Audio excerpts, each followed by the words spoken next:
Friends, welcome back to my channel Jyoti shorts forever. और आज के इस वीडियो में आपके लिए लेकर आए हैं BESC 141 ICT। और इसमें हम पढ़ेंगे यूनिट 4। यूनिट 1, 2 एंड 3 हमारे चैनल पर आ गई है। आप उस यूनिट को देख सकते हैं और आपकी ये हेल्पफुल करेगी आपके एग्ज़ाम के लिए। तो वीडियो स्टार्ट करने से पहले हम आपसे ये बोलेंगे, अगर आपको हमारी वीडियो पसंद आती है तो प्लीज़ हमारी वीडियो को एक लाइक ज़रूर कीजिएगा, जिससे हमें मोटिवेशन मिले और हम ऐसी डेली अपडेट्स आपको मिलते हैं। तो चलिए वीडियो की ओर बढ़ते हैं। देखिए, यूनिट 4 जीवन पर्यंत अधिगम के लिए ICT। इसमें हम जो इम्पोर्टेंट टॉपिक होंगे, जो हमारे एग्ज़ाम के लिए इम्पोर्टेंट होंगे, हम सिर्फ वही यूनिट्स पढ़ेंगे। पहले हम पढ़ेंगे कि इसका अर्थ क्या होता है और इसकी आवश्यकताएं हमें क्यों होती है। फिर हम ये पढ़ेंगे कि जो जीवन पर्यंत अधिगम है, इसमें ICT की क्या भूमिका होती है और ये व्यावसायिक स्तर पर किस प्रकार काम आती है। फिर हम इसमें पढ़ेंगे कि ये सतत विकास और स्व अधिगम में कैसे करती है हेल्पफुल। तो ये पांचों टॉपिक हमारे लिए इम्पोर्टेंट हो जाते हैं। तो चलिए वीडियो में आगे बढ़ते हैं।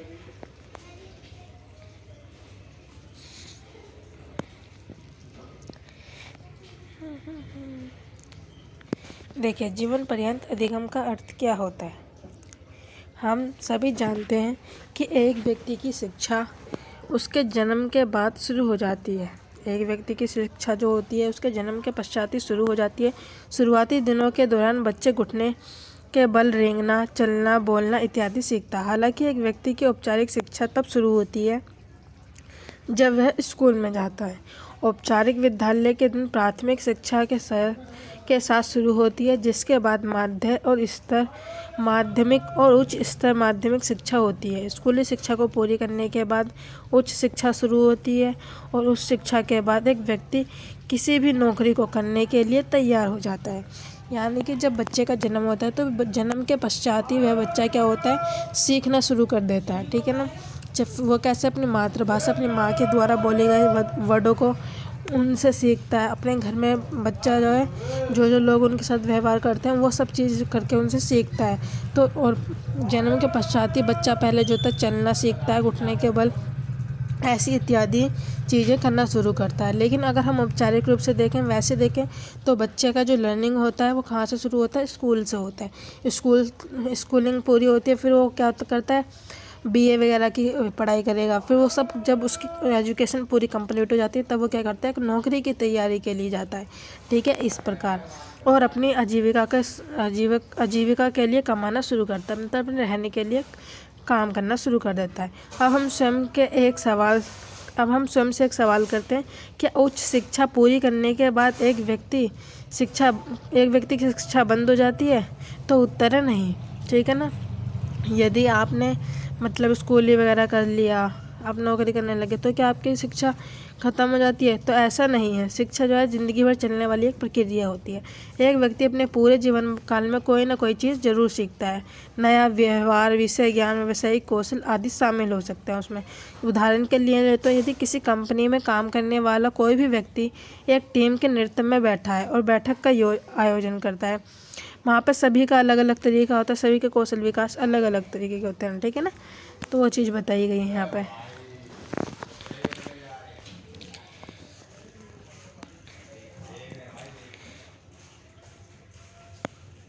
देखिए, भले ही कोई व्यक्ति किसी संगठन में कार्य करता हो या अपने विषय की जानकारी और पेशेवर कौशल आदि के आघातन के लिए कार्यक्रम या पाठ्यक्रम में दाखिल ले सकता है।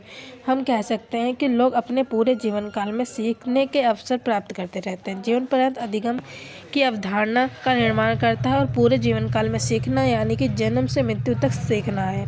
आइए हम जीवन पर्यंत अधिगम के लिए अर्थ को समझने के लिए दो मामलों पर चर्चा करते हैं।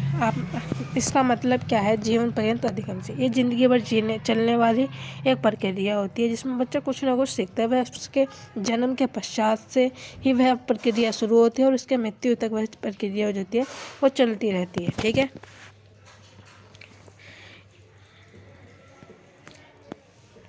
यहाँ पे दो कंडीशन दे रखी हैं जिसमें बताया गया है। ठीक है, पहले पढ़ेंगे। रामा ने अंग्रेजी में डिग्री प्राप्त की। इसके बाद उन्होंने शिक्षा में डिग्री के लिए प्रवेश लिया। ठीक है, शिक्षा में डिग्री प्राप्त करने के बाद उसने अपनी आवश्यकता को पूरा करने के लिए एक माध्यमिक विद्यालय में पढ़ाना शुरू किया, लेकिन वह शिक्षा जारी रखने के लिए भी इच्छुक थी। इस इरादे से उसने इंदिरा गांधी राष्ट्रीय मुफ्त विद्यालय यानी कि इग्नू द्वारा प्रस्तुत अंग्रेजी में स्नातकोत्तर में प्रवेश लिया। इस प्रकार उसने अपनी नौकरी के साथ साथ अपना डिग्री भी का लक्ष्य भी प्राप्त किया और अंग्रेजी के डिग्री में हासिल करने के बाद उसने योजना शिक्षा जारी रखने की कोशिश करी। यानी कि यह उसने अपने पढ़ाई के साथ साथ जो है अपने करियर को भी साथ में रखा, ठीक है ना। उसने अपनी जॉब भी करी प्लस उसने अपनी अर्निंग का सोर्सेज भी देखा, ठीक है। उन्होंने पढ़ाई करी और साथ साथ उसने जो है अपनी शिक्षा को भी देखा, ठीक है, एजुकेशन को भी। तो यहाँ पता चलता है। फिर दूसरी स्थिति में क्या बताया गया है कि किर्स अर्थशास्त्र में स्नातक पूरा होने के बाद एक संगठन में कार्य करता है। उस संगठन में उनको कंप्यूटर की सहायता से काम करना पड़ता है। हालांकि वह कंप्यूटर का उपयोग करने में कुशल नहीं है। उसे लगता है कि कंप्यूटर संबंधित पाठ्यक्रम में पढ़ाई करने के बाद उसका काम आसान हो जाएगा। इससे वो क्या करता है, एक अपेक्षा को पूरा करने के लिए मदद मिल सकती है। इसलिए उसने एक संस्था द्वारा प्रस्तुत कंप्यूटर पाठ्यक्रम में शामिल होने का फैसला लिया और 6 महीने के कोर्स में शाम की कक्षा आयोजित की जाती है। इसलिए कृष्ण ने अपनी नौकरी के समय के बाद क्लास में भाग लिया और पाठ्यक्रम को पूरा किया। कंप्यूटर सीखा उसने, यानी कि उसने जॉब करता था वहाँ पे जो है ना अधिकतर काम किससे होता था, कंप्यूटर पे हो सकता। तो उससे कंप्यूटर मतलब उतना आता नहीं था नॉलेज। तो उसने ये सोचा कि ठीक है, तो आपको समझ में आ गया होगा इस बारे में। इसके बारे में बता दिया मैंने, इसके बारे में बता दिया कि कैसे वो कंप्यूटर उसको आता नहीं तो एक ऑफिस में काम करता था और उसने अपने ऑफिस के बाद जो है क्लासेस लेता है कंप्यूटर सीखने की। 6 मंथ का कोर्स करता है और उसके बाद वो कंप्यूटर में मतलब अपने ऑफिस में अच्छा वर्कर बन जाता है, ठीक है। ये था। आगे बढ़ते हैं वीडियो में। देखिए इन दोनों स्थितियों में उसने क्या बताया, जो रामा और कृष्ण दोनों ने कैसे अपने संगठन में कार्यकर्ता होने के साथ साथ भी उन्होंने कैसे ज्ञान और कौशल को बढ़ावा दिया और साथ ही साथ उन्होंने कोई जो कोर्स में दाखिल ले लिया उसमें कितना सुधार में मदद करी, ये भी पता चलता है। और उन्होंने अपने ऑफिस से कोई भी छुट्टी नहीं ली।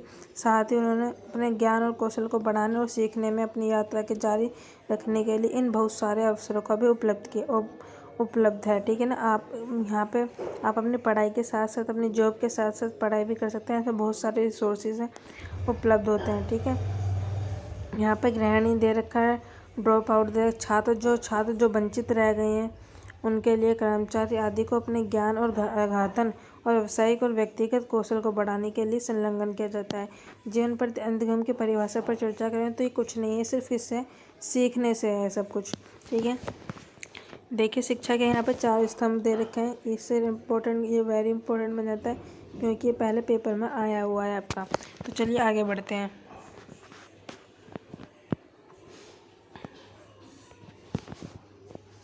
देखिए शिक्षा के कितने स्तंभ होते हैं, 4। शिक्षा के 4 स्तंभ होते हैं। पहला, जानने के लिए अधिगम। अधिगम का मतलब क्या होता है, लर्निंग से होता है सारा। इसका मतलब होता है अधिगम का मतलब सीखना। शिक्षा को शिक्षार्थी की कैसे सीखना है, ठीक है। शिक्षा को जो स्टूडेंट हो शिक्षा को कैसे सीखना है वह उसको आना चाहिए। सीखने में मदद करनी चाहिए और शिक्षा प्रदान करने के तरीके और साधनों पर कम जोर दिया जाता है, लेकिन शिक्षार्थी के स्वयं द्वारा उनके ज्ञान के निर्माण और समर्थन करने पर अधिक ध्यान केंद्रित किया जाता है, ठीक है ना। आपको समझ में आ रहा है। इजी लैंग्वेज में जानने के लिए सीखना, यानी कि बच्चों को आना चाहिए कि उससे कैसे अपनी एजुकेशन प्राप्त करनी है और साथ ही साथ यदि वो कोई जॉब का कोशिश करता है तो उसके साथ साथ वो कैसे अपनी एजुकेशन को कंप्लीट कर सकता है, वह चीज़ बताई गई है। फिर सेकंड आता है करने के लिए सीखना। जानने के लिए सीखना, करने के लिए सीखना। शिक्षा को अब आवश्यक काम के प्रकार के लिए शिक्षार्थी को लैस करने और भविष्य में नवाचार सहित और भविष्य के कार्य वातावरण को सीखने का अनुकूल सक्षम बनाता है, ठीक है ना। करने के लिए सीखना कि शिक्षा को अब आवश्यकता पड़ गई है आने पर, ठीक है, वे चीज़। फिर आता है एक साथ रहना और दूसरों के साथ सीखना। शिक्षा को शिक्षार्थी के कौशल विकसित करने और संघर्ष को शांतिपूर्वक ढंग से हल करने एवं अन्य लोग और उनकी संस्कृतियों की खोज करने, समुदाय क्षमता को बढ़ावा देने और व्यक्तिगत योग्यता और क्षमता, आर्थिक लचीलेपन और सामाजिक समावेश को बढ़ावा देने के लिए रणनीति को अपनाने में सक्षम बनाती है। अगर हम इसके वर्ड को पकड़े तो इसने क्या बोला, एक साथ रहना और दूसरों के साथ सीखना, यानी कि ग्रुपिज्म भी हो गया एक तरीके से, कैसे व्यक्ति अपने ग्रुपिज्म के साथ भी संघर्ष करता है सीखने के लिए। ठीक है, वो चीज़ बताई गई यहाँ पे। आगे बढ़ते हैं। फिर आता है अस्तित्व के लिए सीखना। अस्तित्व के लिए सीखना, शिक्षा को शिक्षार्थी के पूर्ण विकास में योगदान देना चाहिए। ठीक है ना, शिक्षा को शिक्षार्थी के कैसे पूर्ण विकास में योगदान देना चाहिए। मन और शारीरिक बुद्धि, संवेदनशीलता, सौंदर्य, प्रसन्नता और आध्यात्मिकता। शिक्षा के 4 स्तंभ से आप समझ सकते हैं कि अधिगम का कोई प्रकार जिसमें जीवन पर्यंत अधिगम शामिल है। ठीक है, शिक्षार्थी को शिक्षा प्राप्त करने तथा उनमें कौशल तथा सीखने के लिए अधिगम जैसे गुण सीखने, उनकी भविष्य की गतिविधियों में नए ज्ञान और को लागू करने और साथियों, समाज के सदस्यों और अन्य हितग्राहियों के सहयोग करने तथा अपने व्यक्तित्व के अभिलक्षण को बढ़ाने या सुधारने के लिए स्वयं पर परिष्कृत करने के लिए सक्षम बनाती है। जीवन पर्यंत अधिगम का पूरा तात्पर्य है कि आप कैसे सीखते हैं और आप किस किस रिसोर्सेज का उपयोग कर सकते हैं और आप कैसे जॉब के साथ साथ अपनी पढ़ाई को भी आगे बढ़ा सकते हैं, वो सारी चीज़ बताई गई है इसमें। तो चलिए आगे बढ़ते हैं।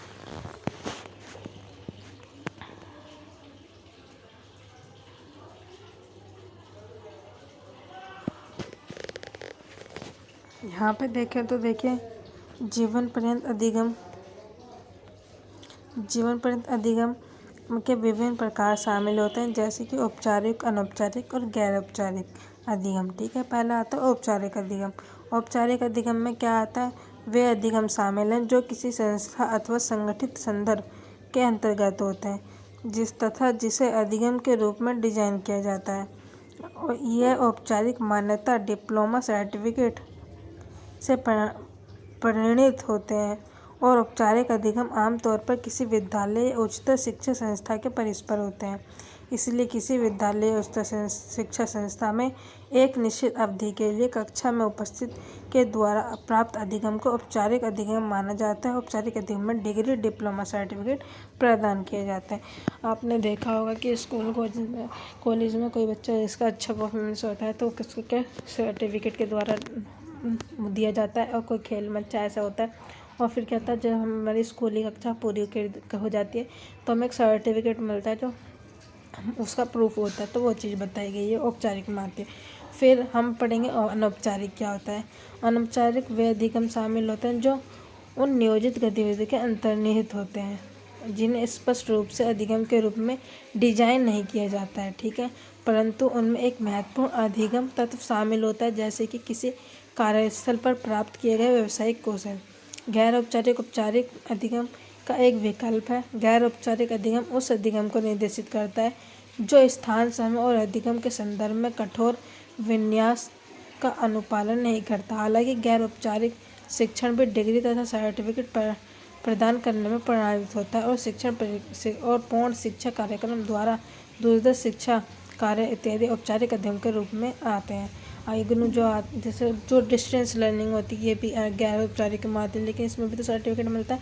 तो सेम वही चीज़ बताई गई है इसमें भी। ठीक है, आगे बढ़ते हैं।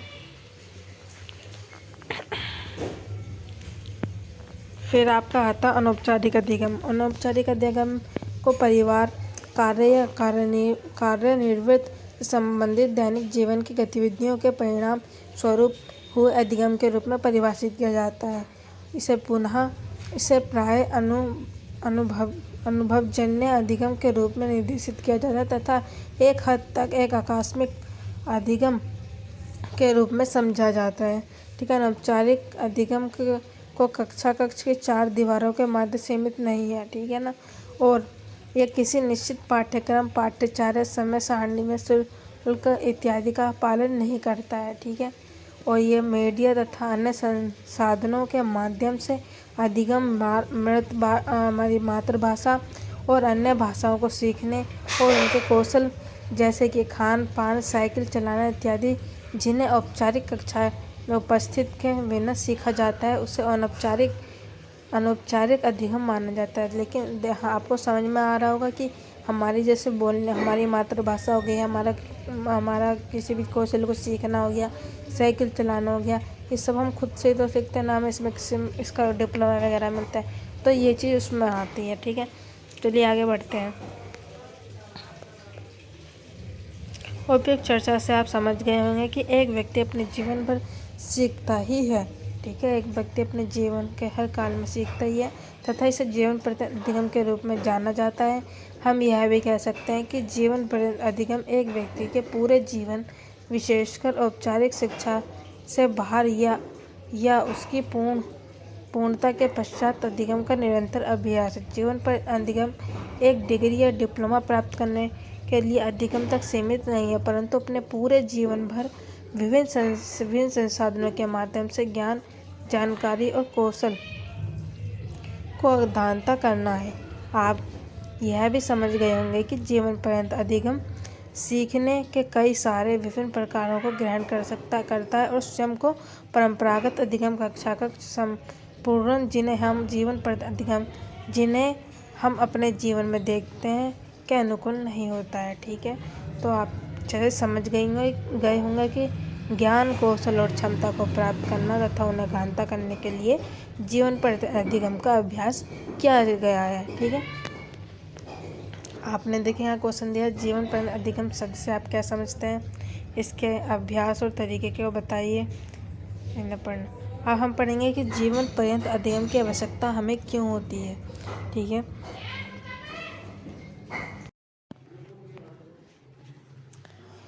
जीवन पर्यंत अधिगम की आवश्यकता। कोई जीवन पर्यंत अधिगम में क्यों शामिल रहे। जीवन पर्यंत अधिगम को रणनीति के एक समूह के रूप में देखा जाता है, जिन्हें लोगों को उनके जीवन भर सीखने के लिए प्रेरित करने के लिए बनाया जाता है। कुछ वर्ष पहले प्राप्त ज्ञान तथा कौशल किसी वर्तमान समय में उसकी उत्तरजीविता में सहायता करते थे, जहाँ निरंतर उन्नति आवश्यक है। हम ऐसे संचार में रहते हैं जहाँ लोगों के पास विभिन्न जानकारी को समझने, व्याख्या करने और संसाधन करने के कौशल होने चाहिए। इसलिए हमें अधिगम के विभिन्न प्रकारों को पहचानने तथा मूल्यांकन करने की आवश्यकता होती है। आपने देखा होगा, यानी कि हमें अगर कुछ चीज़ आती नहीं है तो पहले हमें उससे सीखना पड़ता है। अगर हम उसे सीख लेते हैं तो हम कोई वो चीज़ कर सकते हैं। मान लीजिए मुझे कोई वीडियो बनानी है और मुझे उससे पहले उसको सीखने की आवश्यकता पड़ेगी। जब मैं उसको सीख जाऊंगी, लर्न कर लूँगी जब मैं उसको, तो मेरी वेरी हेल्पफुल होगी उस वीडियो को बनाने के लिए। तो वो चीज़ बताई गई है इसमें। ठीक है, आप इसको पढ़ लीजिएगा।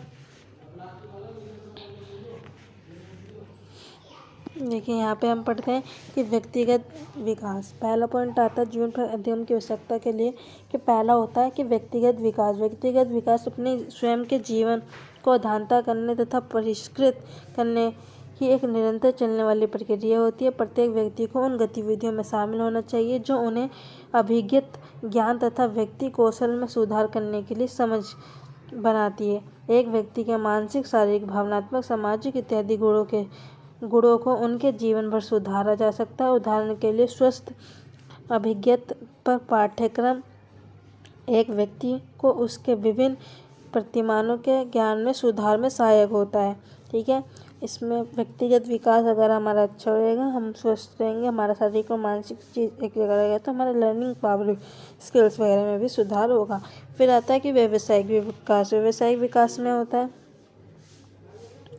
प्रत्येक व्यक्ति को अपने व्यावसायिक ज्ञान, कौशल तथा योग्यता के विभिन्न कारणों को अवधानता की आवश्यकता होती है। उदाहरण के लिए शैक्षिक संस्थान में काम करने वाले अध्यापक को अपने तकनीकी कौशल को अवधानता करने की आवश्यकता होती है। उन्हें अगर कुछ चीज़ अच्छी आती है तो उसको और भी सुधार करने की आवश्यकता होती है, क्योंकि बहुत सारी नई तकनीकों का प्रयोग करके शिक्षा प्रक्रिया में भी किया जा सकता है।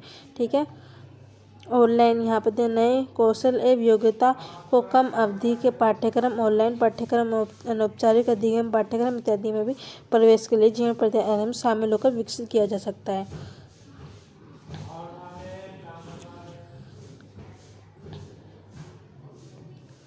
हमें जीवन पर्यंत अधिगम की आवश्यकता पर चर्चा की है। आइए जीवन पर्यंत अधिगम के लाभों पर भी चर्चा कर लेते हैं। ये इसके लाभ हैं सारे, ठीक है। प्रॉफिट, यहाँ पर इसके लाभ दिए गए हैं कि जीवन पर्यंत अधिगम के कोई लाभ हैं। जीवन पर्यंत अधिगम के 5 लाभों पर ध्यान देंगे हम, 5 लाभों पर, ठीक है। पहला है दिमाग को तेज करना। हम बड़े होते हैं, वैसे निरंतर अधिगम हमारे दिमाग में तेज तथा याददाश्त को सुधारने में सहायता करता है। यह एक ज्ञात तथ्य है कि सामान्य तौर पर अधिगम का प्रभाव दिमाग पर पड़ता है, ठीक है। हमें अपने दिमाग को भी मजबूत बनाने की कोई ज़रूरत होती है, ठीक है। फिर आता है आत्मविश्वास में मजबूती बनाना। आत्मविश्वास हमारा अगर मजबूत होगा तो हम किसी भी चीज़ को करने का वो कर सकते हैं, ठीक है ना। ठीक है, कई बार जब कोई कुछ समय के लिए उनके दैनिक कार्यक्रम में हट जाता है तो वह एक चुनौती को स्वीकार करते हैं या स्वयं को कुछ नया सीखने के लिए तैयार भी करते हैं, ठीक है। तो उन्हें होने वाला अनुभव थोड़ा सा कठिन लग सकता है। जीवन पर्यंत अधिगम के साथ इस पर आसानी से जीत प्राप्त की जा सकती है और अधिगम सीखने की क्षमता तथा दूसरों के साथ जानकारी साझा करने का आत्मविश्वास को प्राप्त करता है, ठीक है। फिर आता अपना अंत संबंध विशेषज्ञ कौशलों को मजबूत करना। सामाजिक होने का अवसर हमारी अंत संबंध विशेषज्ञ कौशल में बहुत सुधार लाने में सहायता करता है। जब हम सीखते हैं, हम जीवन में शामिल होते हैं, हम अपने आसपास के परिवेश से संबंध होते हैं तथा जब हम एक जानकारी को साझा करते हैं तो हम जानते हैं कि तब हमारे दूसरे की सीखने की सहायता तथा अपने संबंधों को आगे बढ़ा रहे हैं। तो हमारा अंत संबंध भी आपस में मजबूत होना चाहिए। अंत संबंध मतलब आपसी, अगर हम मान लीजिए हम 2 फ्रेंड तो हमारे बीच में भी वो बॉन्डिंग होनी चाहिए, वो चीज़ें। फिर आता है व्यावसायिक अवसरों से तेजी। किसी के पास अपने व्यवसाय को अलग स्तर पर ले जाने की महत्वाकांक्षा होती है। उनके लिए जीवन पर्यंत अधिगम को पैकेज का हिस्सा होने की बहुत अधिक आवश्यकता होती है। अधिगम न केवल उनके कौशल को बढ़ावा देता है जो पहले से ही हमारे पास है, बल्कि एक नए कौशल या कारोबार को सीखने का अवसर भी प्रदान करता है। व्यवसाय मजबूत बनाता है अपने। फिर आता है संप्रेषण की क्षमता में तेजी, यानी कि संचारी रूप से आता है। फिर अधिगम सामान्य तौर पर संप्रेषण की योग्यता के लिए आवश्यक कौशल को पढ़ने, लिखने और सुनने के कौशल का प्रयोग करता है। इन कौशलों को बढ़ावा देना हमारे व्यावसायिक पत्र लिखने, एक मार्केटिंग रिपोर्ट बनाने और विभागीय प्रेजेंटेशन देने और एसिडेंट के अवसरों को भी हमारे मजबूत बनाता है, ठीक है। यानी कि संचार से रिलेटेड हो गया। उम्मीद है आपको ये 5 लाभ समझ में आ गए होंगे। आगे बढ़ते हैं वीडियो में।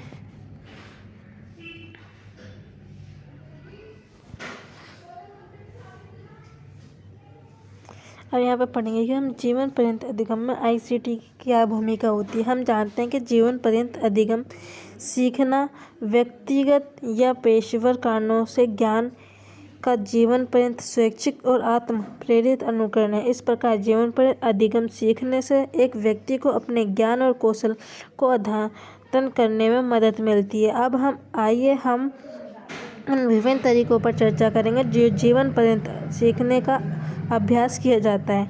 आपने पूरे जीवन काल में एक व्यक्ति की शिक्षा को जीवन पर्यंत अधिगम के रूप में माना जाता है। इसलिए यदि कोई व्यक्ति किसी भी अधिगम में संलग्न या औपचारिक, अनौपचारिक, गैर औपचारिक, तो हम उन्हें जीवन पर्यंत शिक्षार्थी मानते हैं। यदि आप औपचारिक शिक्षा है तो एक व्यक्ति को पुरस्कार, प्रमाण पत्र, डिग्री अर्जित करने में भी मदद करता है।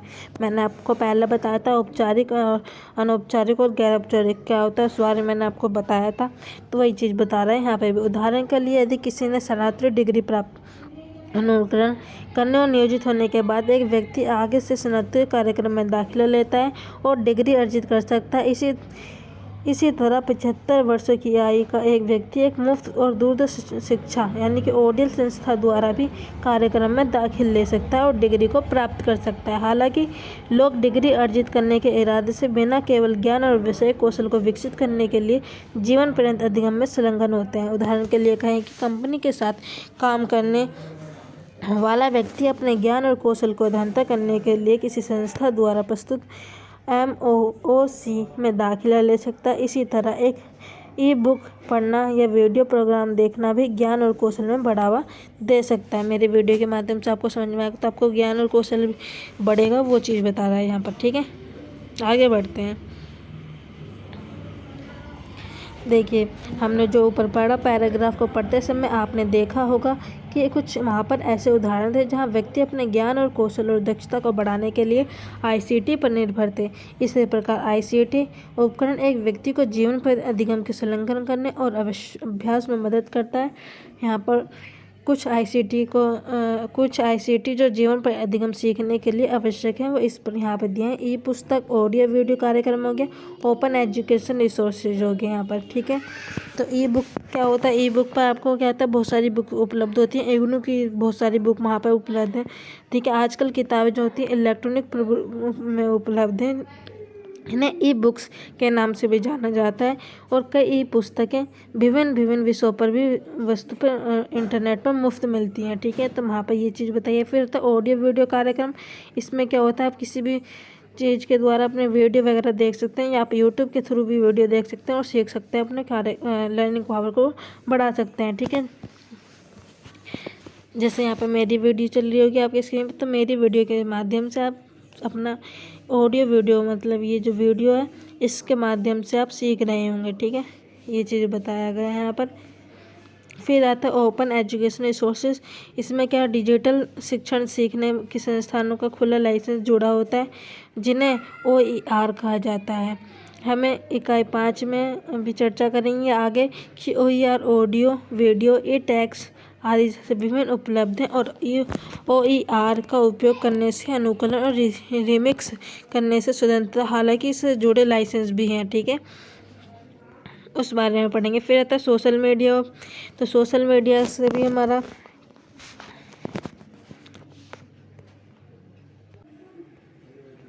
हाँ, तो हमारा यहाँ पे सोशल मीडिया से मतलब ये था कि हम अपने इंटरनेट, व्हाट्सएप, फेसबुक, इनके थ्रू हम बहुत सारे लोगों से जुड़ते हैं और जिनके वाइब हमसे मैच करती है, तो वो चीज़ यहाँ पे बताई गई है। फिर आता है डिजिटली रूप में से हम कहते हैं एक वेबसाइट होती है जिसमें हम पढ़ने के हमारे बहुत सारे रिसोर्सेज होते हैं। वहाँ पर ज्ञान कोर्स जैसे उपलब्ध हो गया। इसमें क्या होता है, लाइव क्लास होती हैं, वीडियो होती हैं, रिकॉर्डेड वीडियो होती है, उनसे हम सीखने का बनाते हैं। फिर आता है ऑनलाइन पाठ्यक्रम हो गया। ऑनलाइन पाठ्यक्रम में क्या होता है कि जो हमारे आमने सामने शिक्षा ना होकर दूर वाली होती है। ठीक है, और जैसे कि आप मेरी वीडियो के माध्यम से भी देख रहे होंगे, ऑनलाइन नहीं तो है कि मोड, तो वो चीज़ बताई गई है यहाँ पर। ठीक है, आगे चलते हैं। फिर आता है ब्लॉग जो होती है एक वेबसाइट होती है जिसका उपयोग किसी भी विषय पर जानकारी या राय साझा करने के लिए किया जाता है। ब्लॉग व्यक्तिगत डायरी के समान होता है जिसमें पोस्ट की गई सामग्री विपरीत कालानुक्रमित क्रम में दिखाई देता है। इसका मतलब है कि नई सामग्री पहले ब्लॉग पर दिखाई देती है। जो व्यक्ति ब्लॉग का अनुरक्षण करता है और चलाता है उसे ब्लॉगर कहा जाता है। वेबसाइट पर आप विभिन्न प्रसंगों और विषयों से संबंधित विभिन्न ब्लॉग देख सकते हैं। एक व्यक्ति जीवन प्रतिगम के लिए ऐसे ब्लॉगों का उपयोग कर सकता है। इस पाठ्यक्रम में विभिन्न इकाइयों में ICT के उपकरणों पर पढ़ा गया है और इसलिए आपको यह समझना चाहिए कि उपकरण का उपयोग विशेष रूप से जीवन पर्यंत अधिगम के लिए नहीं किया जाता। इसका उपयोग सामान्य शिक्षा की विभिन्न गतिविधियों जैसे स्कूल और उच्च शिक्षा में भी किया जाता है। अब पढ़ेंगे हम व्यावसायिक शिक्षा और कौशल विकास के लिए ICT।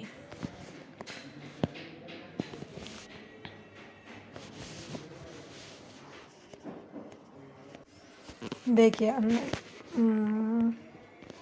अनुभाग 4.5 में जीवन पर्यंत अधिगम और इसका समर्थन करने वाले कुछ ICT उपकरणों पर हमने चर्चा की थी और इस अनुभव में हम एक नए विषय पर आगे बढ़ेंगे जो व्यावसायिक शिक्षा और कौशल विकास है। सबसे पहले व्यावसायिक शिक्षा के अर्थ और शिक्षार्थी के कौशल विकास में कैसे मदद करता है उसको समझने की हमें आवश्यकता होती है कि व्यावसायिक शिक्षा जब और प्रशिक्षण, जिसे करियर और तकनीकी शिक्षा भी कहा जाता है, शिक्षार्थी को उन नौकरियों के लिए तैयार किया जाता है। ठीक है, और शिक्षार्थियों को उन नौकरी के लिए तैयार किया जाता है जो मैनुअल व्यवहारिक गतिविधियों पर आधारित होते हैं। आगे बढ़ के बताते हैं।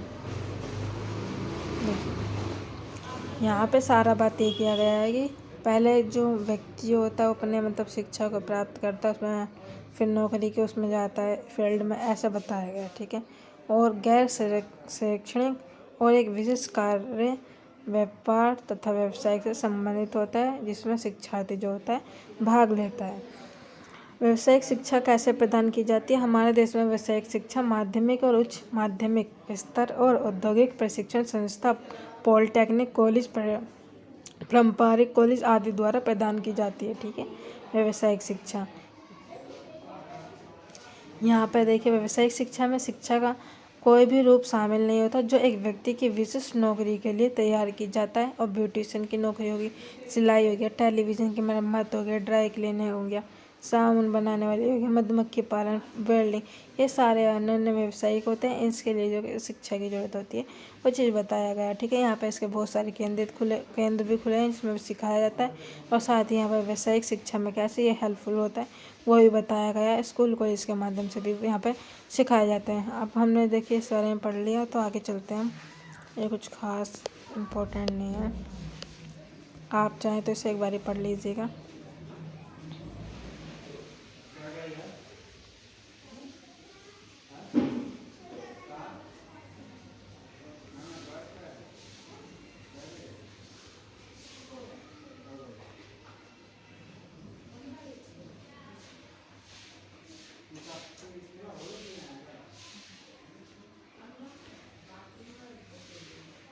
देखिए स्व अधिगम के लिए ICT वेरी इंपॉर्टेंट क्वेश्चन बनता है आपके एग्ज़ाम के लिए। इससे रिलेटेड क्वेश्चन आपने के पेपर में आपको देखने को मिल सकता है। स्व अधिगम से मतलब क्या है? खुद से सीखना, ठीक है। और ICT, ठीक है, आप ICT के बारे में जान चुके हैं अच्छे से। ऐतिहासिक दृष्टि से कहा जाए तो अधिगम सदा औपचारिक डिग्री प्राप्त करने के लिए विद्यालय, महाविद्यालय, विश्वविद्यालय में उपस्थित होने से जुड़ा हुआ है, जो नौकरी सुनिश्चित करने या उन्हें उनके कौशल को समृद्ध बनाने करने के लिए व्यवस्था प्रदान करता है। हम अधिगम शब्द को आमने सामने या परंपरागत अधिगम से भी जोड़ा जाता है। आमने सामने के अधिगम में विद्यार्थी अपने अध्यापक के सम्मुख होकर उनको सुनकर सीखता है, और वे आमने सामने की स्थिति जैसे एक कक्षा कक्ष में उनके अध्यापक द्वारा निर्देश गतिविधियों को करके भी सीख सकते हैं। यानी कि आपने देखा होगा क्लास में, स्कूल के क्लास में देखा होगा, यहाँ टीचर होता है और यहाँ सारे बच्चे बैठे होते हैं, तो ये आमने सामने वाली एजुकेशन कहलाती है, ठीक है। वही चीज़ बता रहा है यहाँ पर। इन बिंदुओं पर आइए स्वयं से एक प्रश्न पूछते हैं कि क्या अधिगम का कोई और प्रकार भी है? हाँ, कई ऐसी स्थितियाँ हैं जो विद्यार्थी विभिन्न अधिगम स्रोतों का उपयोग करके स्वयं ही सीखता है। इस प्रकार अधिगम स्व अध्ययन या निर्देश अधिगम कहा जाता है। मुफ्त तथा दूर अधिगम ODL अधिगम के सिद्धांतों का उपयोग करता है। इस बिंदुओं पर कुछ समय दीजिए और उन तरीकों के बारे में सोचिए जिनके आप पाठ्यक्रम को सीखते हैं। अगर मैं आपको इसी वे में बताऊं तो इसमें पूरा यह है, स्व अधिगम से रिलेटेड है कि जैसे आप आमने सामने वाली कक्षा लेते थे क्लास में, वो चीज़ तो है ही, साथ में अगर टीचर जो है आपको कुछ होमवर्क वगैरह देते हैं जहाँ पर आप घर पे जाकर उसे खुद से ही करते हैं, तो वो चीज़ बताई गई है। और आप जैसे और वीडियो के माध्यम से, जैसे अब ICT से है तो यदि आपने यदि टीचर ने कोई वीडियो तैयार की है और आपको उसको व्हाट्सएप या फेसबुक या किसी भी SMS के द्वारा वो चीज़ आपको होमवर्क के रूप में दी है और आप उसको घर से उसको करके लाते हैं, उसको पढ़ के लाते हैं, और फिर अगले दिन आप वो चीज़ टीचर से पूछते हैं और टीचर आपको बताता है। यदि आपको कुछ समझ में नहीं आता और उससे रिलेटेड टीचर आपसे क्वेश्चन पूछता है तो आप उसके उत्तर बड़ी ईजीली दे सकते हैं। तो एक ये चीज़ पॉइंट आता है स्वयं से सीखने के लिए, ठीक है। तो उम्मीद है आपको ये चीज़ समझ में आ रही होगी। देखिए यहाँ पे भी दिया गया है कि इस प्रकार अधिगम को स्व अध्ययन या निर्देश अधिगम कहा जाता है। मुफ्त, अगर हम घर बैठे सीख रहे हैं तो हम खुद से ही तो सीखते हैं। जो ODL है, जो IGNOU है, SOLS है, ये क्या है, हम खुद अपना आप पढ़ते हैं, घर से पढ़ के पेपर देने जाते हैं, तो वो चीज़ बताई जा रही है, ठीक है ना। आपको समझ में आ गया होगा। तो आज की वीडियो में बस इतना ही है। यदि आपको हमारी वीडियो पसंद आए तो प्लीज़ हमारी वीडियो को एक लाइक ज़रूर कीजिएगा और चैनल को सब्सक्राइब कीजिएगा। और कमेंट में बताइएगा कि आपको ये वीडियो कैसी लगी और चैनल को सब्सक्राइब कीजिएगा ताकि आपको डेली अपडेट्स मिलती रहे। Thanks for watching.